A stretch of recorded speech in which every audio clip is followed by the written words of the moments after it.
சனி பிரதோஷம் அன்று இந்த 3 பொருளை வாங்கி கொடுங்க.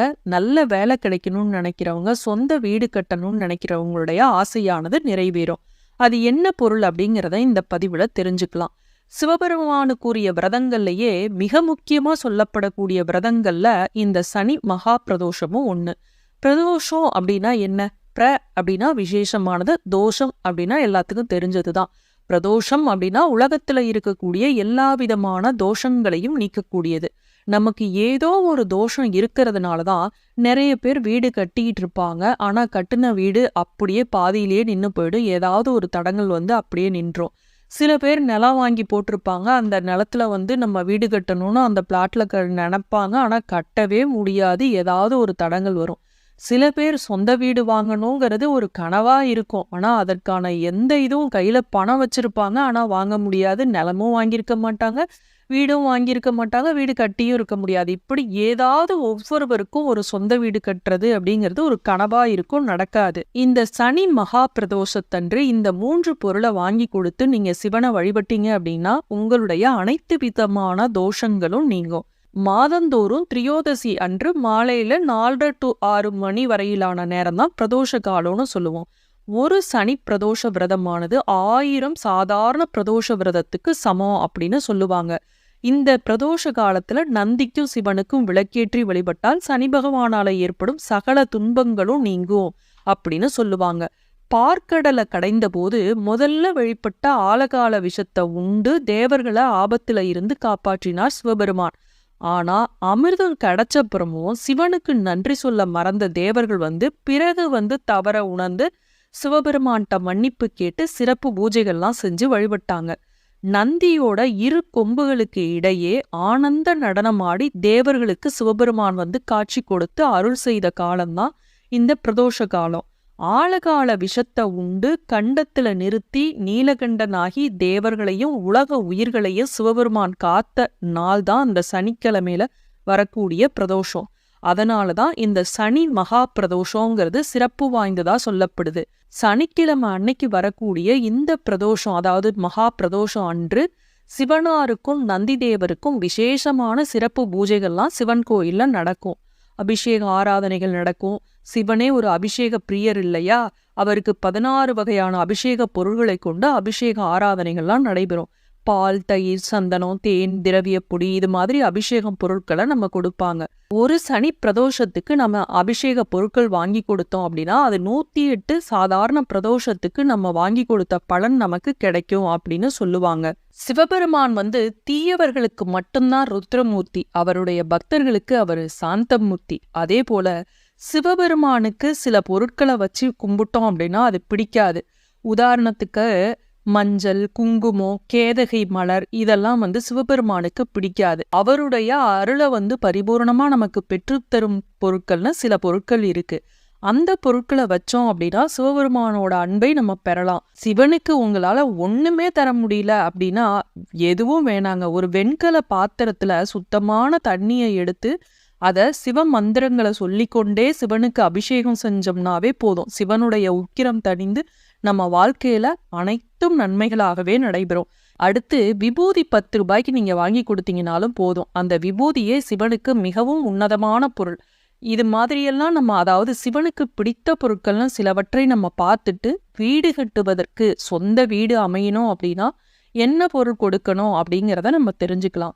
சிவபுராணத்தின்படி ஈசனுக்கே பன்னீர் அபிஷேகம் செய்வதோ அல்லது பன்னீரை வைத்து வழிபடுவதோ சிவபெருமான குளிர்விக்கும் அப்படின்னு சொல்லுவாங்க.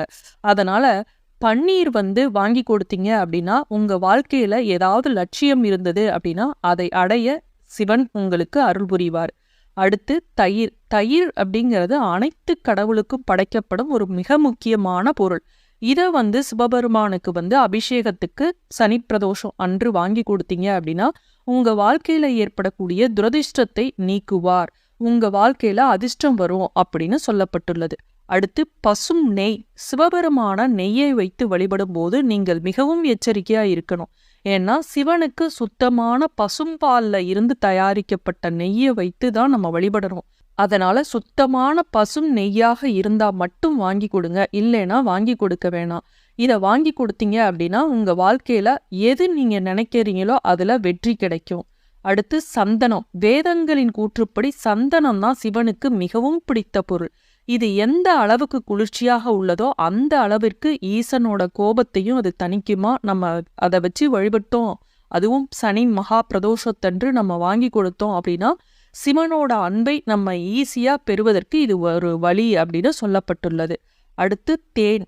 இயற்கையில மிகவும் தூய்மையான படைப்புகள்ல ஒன்னா இருக்கக்கூடியது இந்த தேன்.